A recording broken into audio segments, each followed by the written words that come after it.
Assalamualaikum warahmatullahi wabarakatuh. Bismillahirrahmanirrahim. Alhamdulillahi rabbil alamin. Wa afdalus salati wa atammu taslim ala sayyidina wa habibina wa maulana Muhammadin sallallahu alaihi wasallam wa ala alihi wa ashabihi ajma'in, amma ba'du. Rabbi shrah li sadri wa yassir li amri wahlul 'uqdatam min lisani yafqahu qawli birahmatika ya arhamar rahimin.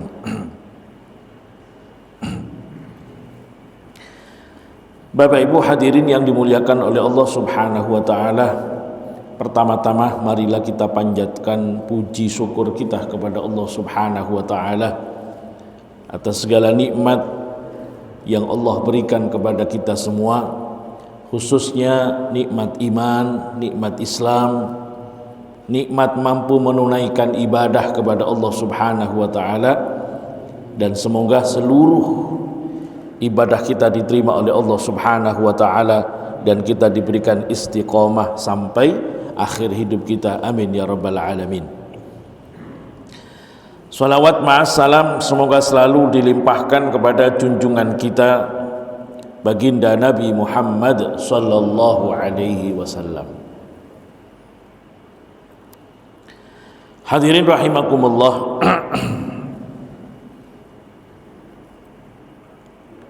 talabul ilmi faridatun ala kulli muslim.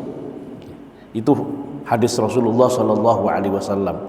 Mencari ilmu hukumnya wajib bagi setiap orang muslim.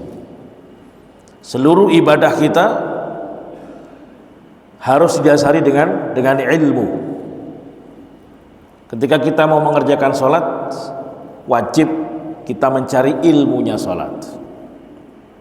Mau melakukan apapun satu ibadah, wajib kita mengetahui ilmunya. Nah, dan memang di antara tanda-tanda hari kiamat adalah ayyurfa'al ilm. Ilmu itu akan hilang. Artinya apa? Banyak orang yang tidak mau mencari ilmu, dan sumber-sumber ilmu, para ulama-ulama yang ikhlas, banyak yang dipanggil oleh Allah Subhanahu wa ta'ala. Maka mencari ilmu itu pahalanya luar biasa. Man salaka tariqan yaltamisu fihi ilman sahalallahu tariqan ilal jannah. Barang siapa yang mencari ilmu ikhlas karena Allah, dia keluar dari rumahnya mencari ilmu ikhlas karena Allah, sahalallahu tariqan ilal jannah, maka dia akan dimudahkan oleh Allah jalan menuju surga. Dengan mempelajari ilmu, kita jadi faham bagaimana kita ibadah kepada Allah Subhanahu wa ta'ala. Termasuk ketika kita mengerjakan ibadah sholat. Nah, ibadah sholat hadirin ada syarat rukun. Tapi ingat, kita tidak boleh hanya fokus dengan syarat rukun saja. Sholat itu memiliki zahir dan memiliki batin. Zahir sholat adalah syarat rukunnya benar. Batinnya sholat adalah khusyuk, tunduk kepada Allah Subhanahu wa ta'ala. Kadang-kadang kita sholat secara lahiriah, batinnya kemana-mana. Jadi jangan hanya fokus kepada syarat rukunnya, harus ada ingat bahwa sholat itu selain amalia zahir adalah amalia batin. Tapi amalia zahir gak boleh dikecilkan. Alah, gak penting syarat rukun, yang penting khusyuk, yang gak diterima sholatnya. Dua-duanya harus kita kerjakan. Ibadah itu semuanya begitu hadirin. Ibadah itu seluruhnya begitu. Ada dosa zahir, ada dosa batin. Kadang-kadang kita kalau merasa baik, merasa suci, merasa orang lain itu rendah, itu dosa besar. Berarti kita sudah mulai terserang penyakit kibrun, sombong gitu. Ada doa Nabi yang luar biasa Bapak Ibu. Dalam satu riwayat disebutkan, di antara doanya Nabi adalah Allahumma ja'alni saburan, ya Allah jadikanlah aku orang yang sabar. Waj'alni syakuran, ya Allah jadikan pula aku seorang yang bersyukur, sabar dan bersyukur. Waj'alni fi aini saghiran, jadikanlah aku menurut pandangan mataku, aku ini adalah orang kecil. Jadi kalau kita ngelihat diri kita lihat kita itu bukan siapa-siapa, orang yang nggak penting. Itu kalau kita melihat diri kita. Waj'alni fi aini saghiran, kata baginda Nabi, ya Allah jadikanlah aku menurut mataku sendiri aku adalah orang kecil. Waj'alni 'indal akharina kabiran, dan jadikanlah aku menurut orang lain, menurut manusia, kabiran, orang yang sangat dibutuhkan, orang yang sangat penting. Itu biarkan orang lain menilai kita, tapi kita tetap tidak berubah menilai diri kita adalah orang yang kecil. Nah, itu. Hadirin rahimakumullah, pagi hari ini kita akan kembali membahas tentang ibadah sholat, karena masalah sholat itu muncul terus. Nah, dalam sholat berjamaah tentunya kita dianjurkan oleh Allah Subhanahu wa taala, khususnya orang laki-laki jamaah di masjid. Menurut mayoritas ulama kita, jamaah di masjid hukumnya fardu kifayah. Jadi kalau tidak ada satu orang pun yang jamaah, dosa semua satu perumahan. Ibu-ibu tidak seperti laki-laki. Tidak seperti laki-laki. Maka ada seorang sahabat perempuan pernah nanya kepada Rasulullah Shallallahu Alaihi Wasallam, Rasul, kita ini kaum wanita itu kalah dengan laki-laki. Laki-laki berjihad, kita tidak ikut jihad. Laki-laki jamaah tiap hari, kita tidak bisa seperti mereka. Apa kata Rasulullah Shallallahu Alaihi Wasallam? Maknanya kurang lebih, ketika kamu taat kepada suamimu dan ketika kamu baik dalam melayani suamimu, itu semua sebanding dengan ibadahnya laki-laki. Amin ya rabbal alamin. Ibu-ibu nggak usah kecewa, waduh nggak bisa ke masjid gara-gara nyiapin suami sarapan, nanti pahalanya sama. Amin ya rabbal alamin. Nah, ketika jamaah itu hanya 2 orang saja, ini dulu pernah kita singgung, posisinya bagaimana? Posisinya ada yang mengatakan sejajar, ada yang mengatakan sedikit ke belakang, tapi jangan terlalu jauh. Kita terlalu jauh Bapak Ibu ya. Kalau menurut penjelasan para ulama kita, diantaranya adalah mazhab Maliki, mazhab Syafi'i, bahkan mazhab Hambali, itu sebaiknya jangan terlalu sejajar tapi sedikit mundur. Sehingga apa? Sehingga terlihat mana yang imam, mana yang makmum. Meskipun dalam riwayat Imam Bukhari lebih cenderung memahami bahwa sebaiknya sejajar. Tapi kalau menurut para imam-imam fikih Syafi'i, Maliki, bahkan Hambali, itu sebaiknya mundur sedikit tapi jangan terlalu jauh. Paling mundur 1 kaki saja. Kita kadang-kadang terlalu jauh sampai setengah meter. Nah itu apa nih? Bahasanya khilaful aula. Bukan tidak sah, tapi kurang sempurna. Gitu. Nah, di dalam kitab Imam Ghazali, beliau membahas tentang hal-hal yang perlu diperhatikan oleh seorang imam. Beliau mengatakan begini, wa 'alal imami wadha'if qabla as-salati wa fil qira'ati wa fi arkani salati wa ba'da salam. Seorang imam punya tugas sebelum salat dan ketika membaca rukun, ketika melaksanakan rukun, dan ketika sesudah salam. Wa amal wadhaif allati hiya qabla sholati fasittatun. Adapun tugas imam sebelum memulai salat ada 6. Nah, nanti kita perhatikan Bapak Ibu yang mau jadi imam, ada 6 tugas yang harus kita kerjakan sebelum maju jadi imam. Yang pertama, an la yataqaddama lil imama ala qaumin yakrahunahu. Jangan maju jadi imam kalau makmumnya tidak suka. Waduh. Kayaknya saya itu nggak disukai masyarakat. Jangan mau jadi imam. Nggih. Ini bukan karena apa nggih? Yap, tidak sukanya itu beralasan yang sah lah nggih, bukan hanya tidak suka. Begitu bahasa Imam Ghazali, bukan pendapat saya nggih. Saya hanya membacakan kitab Imam Ghazali. Nanti jangan-jangan salah persepsi lagi. Ini Pak Ustadz sentimen, bukan, ini pendapatnya seorang ulama. An la yataqaddama lil imam ala qaumin yakrahunahu. Jangan maju jadi imam kepada satu kaum masyarakat yang masyarakatnya benci dengan dia. Fa in ikhtalafu kana an-nadharu ila al-aktsarin fa in kana al-aqallunhum ahlul khair wa din fa an-nadharu ilaihim aula. Kalau masyarakatnya terpecah jadi dua, ada yang pro, ada yang kontra. Ini orang unik. Sebagian masyarakat luar biasa mendukungnya, sebagian yang lain anti banget. Kata Imam Ghazali, lihat siapa suara terbanyaknya mana. Mana yang lebih suka atau yang tidak suka. Nah, tapi kalau di situ ada tokoh-tokoh masyarakat yang dipercaya, maka tidak begitu pola pendapatnya. Yang dijadikan panutan adalah pendapatnya para tokoh dan kasepuan. Nah, itu. Kenapa hadirin? Karena ada hadis Nabi, salasatun la tujawizu salatuhum ru'usahum, al-abdul abiku wa mra'atun zawjuha sakhitun 'alaiha wa imamun amma qauman wa hum lahu karihun. Ada 3 orang salatnya tidak bisa melewati kepalanya. Itu bahasanya Nabi. Apa maksudnya? Mungkin tidak diterima, tidak sempurna. Siapa mereka?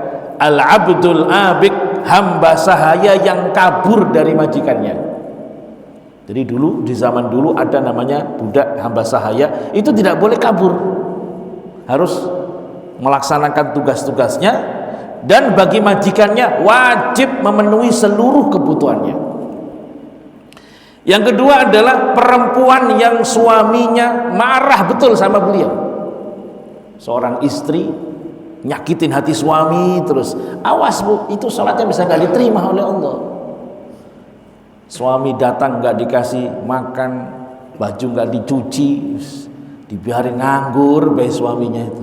Mau ngebantah suaminya nggak berani, karena suaminya kategori takut istri. Ini istri yang begini bisa jadi sholatnya ditolak oleh Allah Subhanahu wa ta'ala. Yang ketiga, wa imamun amma qauman wa hum lahu karihun, dan imam yang mengimami masyarakat dan masyarakatnya benci kepada dia.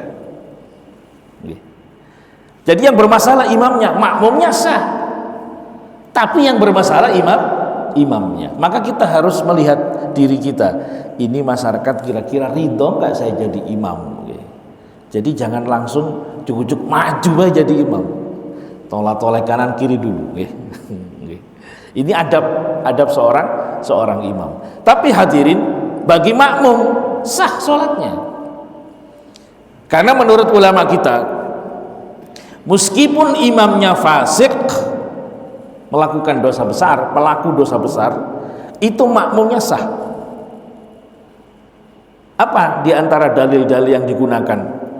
Dulu zaman sahabat Nabi ada sahabat Abdullah bin Umar yang tetap makmum di belakangnya Gubernur Hajjaj yang sangat dolim. Abdullah bin Umar tetap jadi makmumnya. Nah, itu. Jadi nggak usah khawatir, makmum sholatnya sah. Tapi imam sah bisa jadi, tapi nggak diterima oleh Allah Subhanahu wa ta'ala.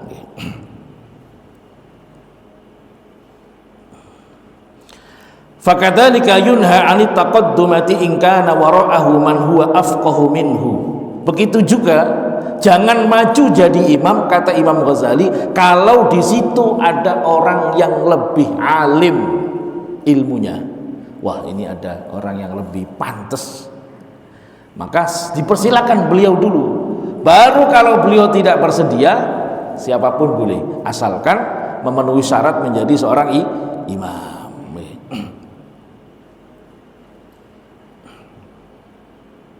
Nah, wa yukrahu inda dzalikal mudafa'atu faqad qila inna qauman tadafa'ul imamah ba'da iqamati shalah fa khusifa bihim. Tapi jangan saling dorong. Ini enggak mau, ini enggak mau, semuanya enggak mau. Enggak boleh, Pak. Harus ada yang mau. Ada satu riwayat kata Imam Ghazali, setelah iqamat ada satu kaum enggak ada yang mau jadi imam. Fayukhsafu bihim, maka semuanya dihukum oleh Allah Subhanahu wa taala. Itu yang pertama. Yang kedua adalah idza khuyyiral mar'u bainal adhani wal iqamati fayambaghi ay yakhtaral imamah. Bainal adhani wal imamati fayambaghi ay yakhtaral imamah fa inna likulli wahidin minhuma fadlan walakin jam'u makruhun. Yang kedua, sebaiknya imam dan muadzin itu orang yang berbeda. Imam dan muadzin sebaiknya orang yang berbeda.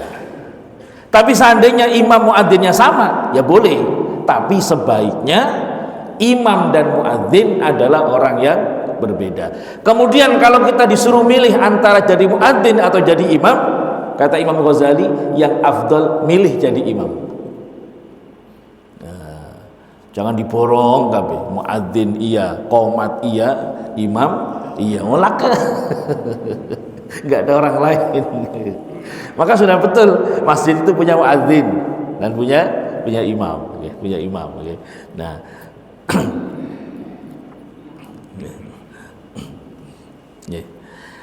kenapa hadirin? Karena menurut beliau menjadi imam lebih afdal daripada menjadi muadzin. Wasahih anna al-imamah afdalu idza wadhaba wadhaba 'alaiha Rasulullah wa Abu Bakar wa Umar radhiyallahu anhuma wal a'immatu ba'dahum. Karena di zaman Rasulullah SAW, Nabi Muhammad itu selalu jadi imam, kecuali beberapa kali saja beliau nggak jadi imam. Termasuk juga Abu Bakar dan Umar bin Khattab. Maka ada satu hadis yang bunyinya, hendaklah yang jadi imam adalah orang yang paling ahli qiraah. Nah, ahli qiraah zaman sahabat Nabi itu adalah orang yang paling faham agama. Bukan, kalau kita kan zaman kita cenderungnya orang yang paling bagus bacaannya adalah orang yang suaranya paling enak. Enggak.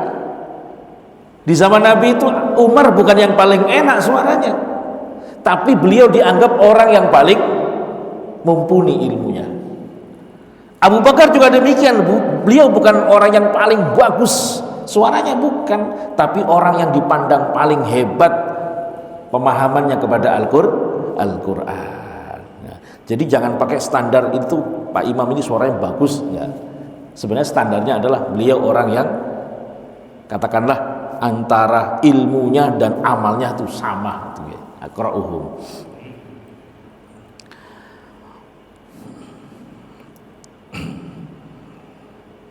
Na'am fiha khatarud dhaman wal fadilah ma'al khatar kama anna rutbatal imarati afdalu.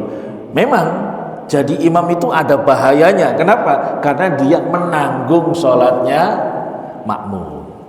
Karena bahayanya ini, maka pahalanya besar. Termasuk seorang yang menjadi pemimpin. Bapak Ibu jadi bupati, pahalanya besar. Tapi kalau zalim, dosanya besar. Jadi gubernur, jadi presiden sama. Bayangkan Pak, ada satu riwayat yang bunyinya begini, la yaumun min sultanin adil afdalu min ibadati sittin atau sab'ina sanah. Satu hari yang dilakukan oleh seorang imam yang adil, pemimpin yang adil, itu lebih hebat daripada ibadah 60 sampai 70 tahun. Ada presiden tuh beneran ngurusin masyarakatnya, beneran membela warganya, beneran, itu sehari dia kerja itu mengalahkan ibadahnya orang 60 tahun. Maka sebenarnya Bapak Ibu kalau mau jadi gubernur, ini yang jadi motivasinya. Kenapa Anda ingin jadi bupati, jadi wali kota? Nih hadis Nabi ini, satu hari saja saya berbuat terbaik untuk rakyat saya, itu mengalahkan ibadah 60 tahun. Kita doakan pemimpin-pemimpin kita, pemimpin yang adil, sayang kepada rakyatnya. Amin ya rabbal alamin. Tapi biasanya jarang. Biasanya memikirin uangnya sendiri-sendiri itu biasanya. Karena pahalanya besar, makanya jarang yang mampu. Itu tugas yang kedua bagi seorang imam. Yang ketiga adalah ayyura'yal imamu awqatas salawati fayusalliya fi awailiha liyudrika ridwanallahi subhanahu ta'ala fafadlu awwalil waqti ala akhiri kafadlil akhirati ala dunya. Yang ketiga adalah seorang imam harus memperhatikan awal waktu. Maka jamaah itu jangan terlambat. Jamaah itu adalah awal waktu. Karena apa? Awal waktu itu adalah waktu ridhonya Allah subhanahu wa ta'ala. Dan kalau kita bandingkan antara fadilah awal waktu dengan akhir waktu, itu bagaikan membandingkan antara dunia dan akhirat. Kata Imam Ghazali, bukan kata saya. Perbandingan antara sholat di awal waktu dengan sholat di akhir waktu, perbandingannya bagaikan dunia dan akhirat. Maka beliau katakan dalam kitabnya ini, kalau imam sudah datang, qomat. Imam sudah siap, qomat. Tidak perlu nunggu jamaah. Wih, jamaah masih telu kan ya. Lah, gue depet lah.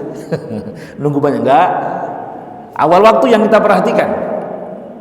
Jadi biasanya kita punya patokan ya, antara adzan dengan iqamah itu berapa menit? Misalkan dibatasi 10 menit. Ya udah, 10 menit imam sudah siap, qomat. Nah, itu. Nah, untuk mengingatkan kembali hadirin tentang waktu sholat, ingat, waktu sholat itu sudah ditentukan oleh Allah subhanahu wa ta'ala. Kalau kita sholat di luar waktunya, tidak sah. Saking semangatnya sholat duhur jam setengah 12, ya gak diterima. Kan ikhlas Pak Ustadz, semangat kita, ya gak bisa. Belum waktunya kok sudah dimulai, ya gak sah.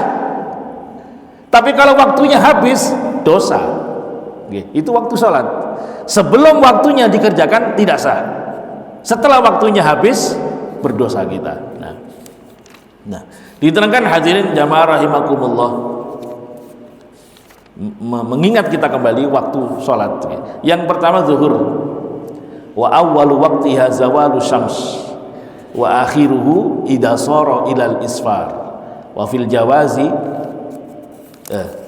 wa akhiruhu idza sara dhillu kulli syai'in mithlahu ba'da dhilli zawal. Yang pertama sholat zuhur. Sholat duhur itu waktunya mulai kalau matahari sudah mulai bergeser ke arah barat. Jadi kan matahari terbit dari timur, pas waktu istiwa di tengah itu tidak boleh sholat. Sholat sunnah pun tidak boleh, kecuali hari Jumat. Itu pengecualian Imam Syafi'i. Ketika matahari pas di tengah kita, tidak boleh melakukan sholat. Sholat sunnah tidak boleh kecuali hari Jumat, dan kecuali di Masjidil Haram. Masjidil Haram itu mau waktu apa saja boleh sholat. Nah, kalau matahari sudah bergeser sedikit ke arah barat, baru masuk waktu zuhur. Meskipun kita sekarang patokannya pakai waktu, ya, jam dinding yang otomatis. Tapi sebenarnya itu kriterianya adalah kalau mataharinya sudah bergeser ke arah barat, masuk waktu zuhur. Wa akhiru idza sarrab dhillu kulli syai'in mithlahu. Dan akhir dari sholat zuhur adalah kalau kita naruh barang atau benda, bayangan benda dengan benda tersebut sudah sejajar, itu sudah habis waktu sholat zuhur.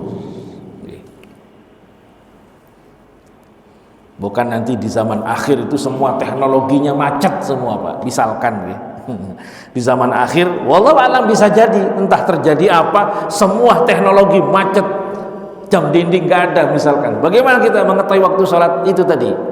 Kita lihat mataharinya. Nah, wal asru wa awwalu waqtiha az-ziyadatu ala dhilil mithl wa akhiru fil ikhtiyar ila dhilil mithlain wa fil jawazi ila ghurubi syams. Sholat asar. Sholat asar itu waktunya adalah kalau bayangan benda itu sudah melebihi dari benda tersebut ukurannya, sudah lebih dari bendanya. Misalkan bendanya ini ada 10 cm, bayangannya sudah 15 cm, berarti sudah masuk waktu zuhur, waktu asar. Nah, waktu asar itu memiliki dua waktu, ada waktu ikhtiar, ada waktu jawaz. Bahkan ulama sampai merinci waktu sholat asar itu ada 4. Satu, waktu fadilah, waktu paling utama adalah awal waktu. Yang kedua adalah waktu ikhtiar, yaitu setelah awal waktu sampai bayangan benda itu sudah 2 kali lipat, itu waktu ikhtiar habis. Maksudnya waktu yang dipilih, jangan sampai sholat melebihi itu, yang paling afdol. Nah, kemudian ada namanya waktu jawaz, waktu halal, waktu boleh. Ila ghurubi syams, sampai terbenamnya matahari. Jadi misalkan kalau kita naruh barang, bayangan barang itu 2 kali lipat jam 5, maka usahakan jangan sholat asar melebihi jam 5. Tapi seandainya tetap kita sholat setengah 6, itu juga halal, tidak berdosa, tapi kurang afdol. Itu kalau waktu asar. Bahkan setengah 6 pun masih belum berdosa, tapi sudah waktu kuning itu. Kapan waktu haram itu? Kalau kira-kira kita baru sholat, waktunya habis, berdosa itu Pak kita, berdosa.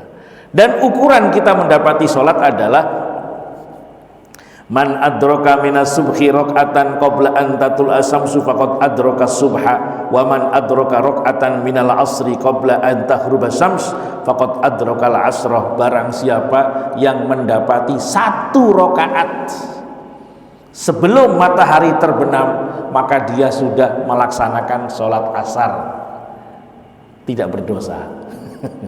Yang penting 1 rakaat nyampe, tapi itu ma'al karoha, makruh. Bahkan kalau kurang dari rakaat, maka waktunya termasuk sholat qadha, itu waktunya sudah habis. Nah, wal maghribu wa waqtuha wahidun wa huwa ghurubus syams wa bi miqdari ma yu'adzin wa yatawadda wa yasturul aurah wa yuqimus shalah wa yusalli 5 rakaat. Nah, untuk waktu sholat maghrib itu ada 2 pendapat. Yang pertama, mulai dari waktu maghrib itu sepakat, yaitu matahari terbenam. Akhir dari sholat maghrib itu ada 2 pendapat. Pendapat pertama adalah waktunya kira-kira adalah azan, qomat, azan, wudu, memakai pakaian menutup aurat, iqamat, sholat 5 rakaat, itu habis waktunya. Itu pendapat pertama gitu. Jadi cepat sekali waktu maghrib itu, azan, wudu, pakai baju untuk nutup aurat, qomat, dan kira-kira waktu sholat 5 rakaat, itu waktu maghrib sudah habis. Pendapat pertama. Pendapat kedua, dan ini yang masyhur, yang banyak diikuti para ulama kita, adalah waktu maghrib sampai mega yang ada di langit, mega merah itu hilang, baru habis waktu maghrib. Nah, habis waktu maghrib masuk waktu isya.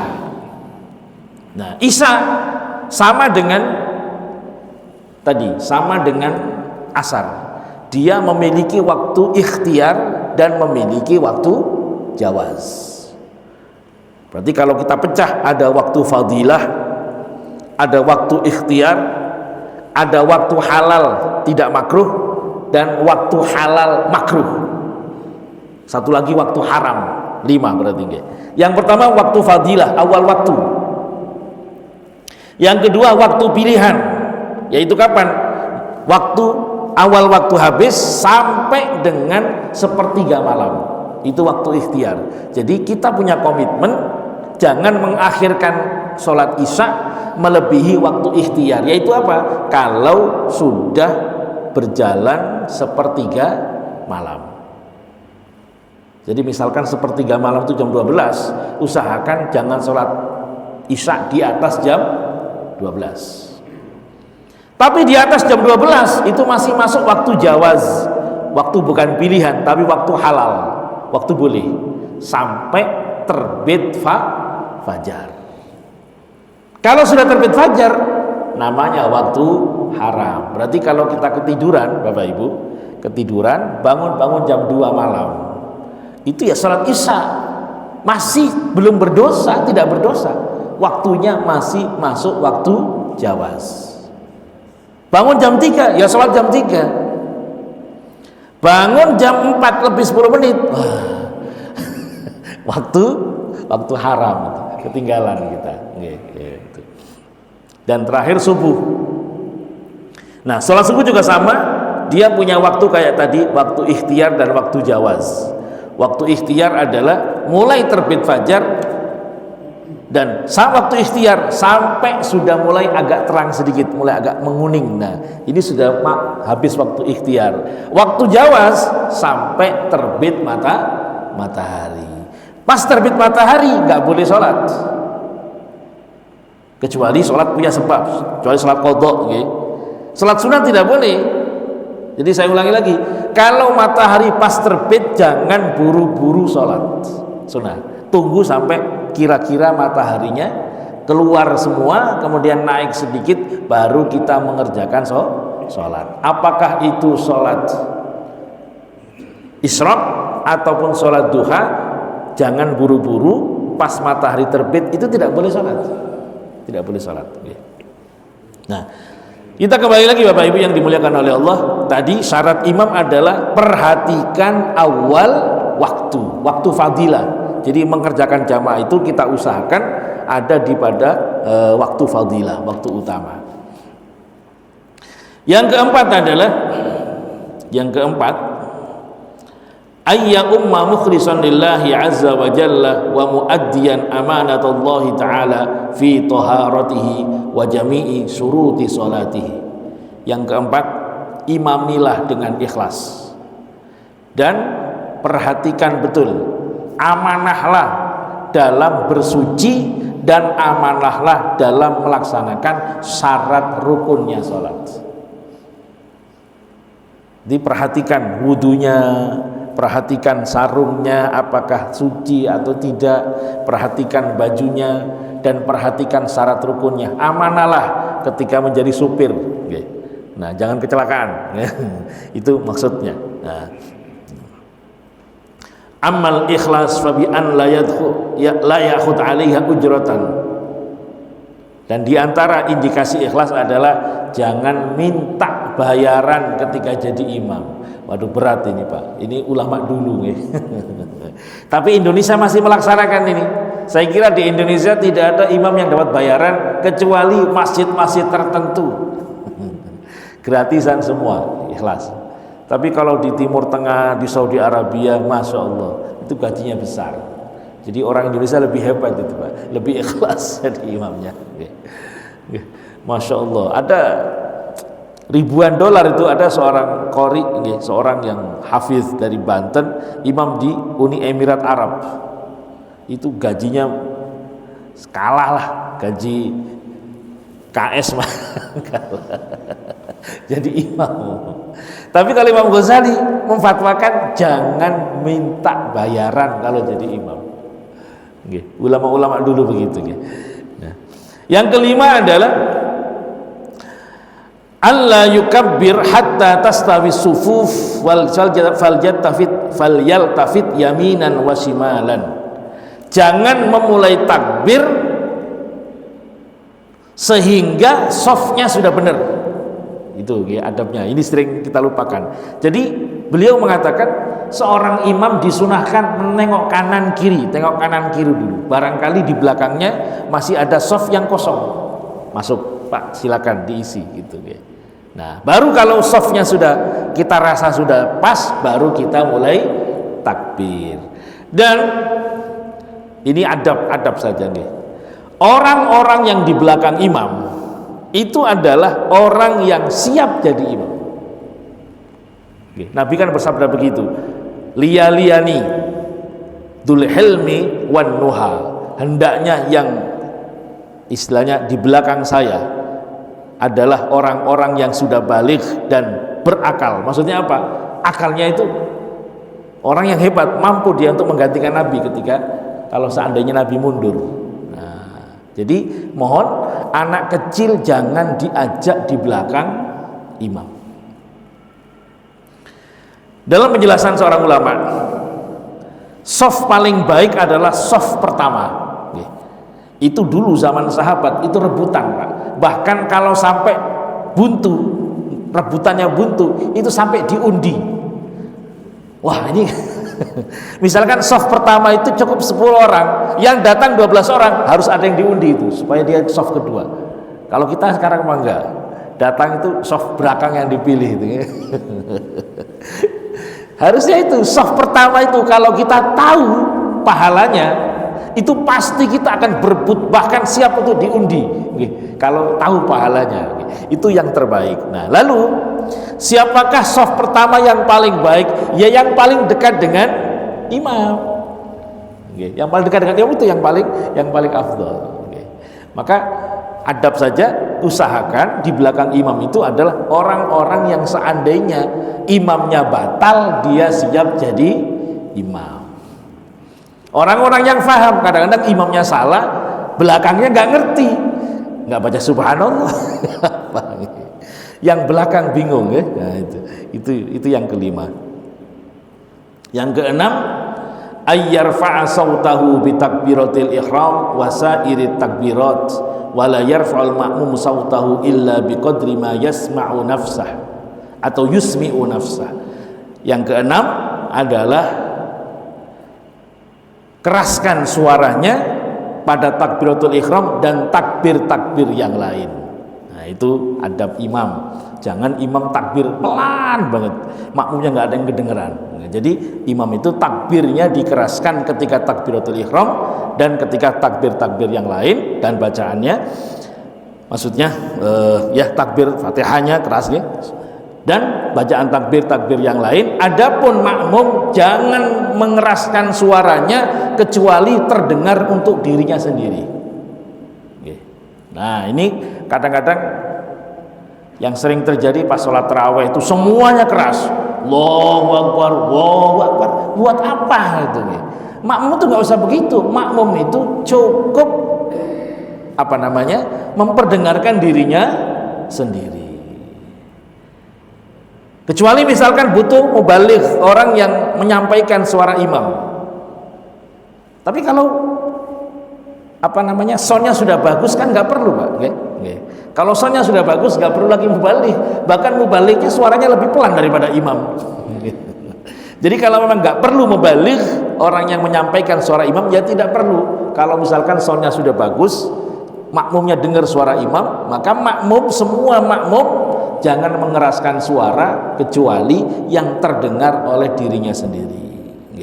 Baca Fatihahnya juga begitu. Kalau terlalu keras itu mengganggu yang lain. Nah, itu. Bapak Ibu yang dimuliakan oleh Allah Subhanahu wa taala, mungkin itu yang bisa saya sampaikan. Barangkali ada yang ingin ditanyakan atau disampaikan, kami persilakan. Wallahu muwaffiq ila aqwamit thoriq. Wassalamualaikum warahmatullahi wabarakatuh.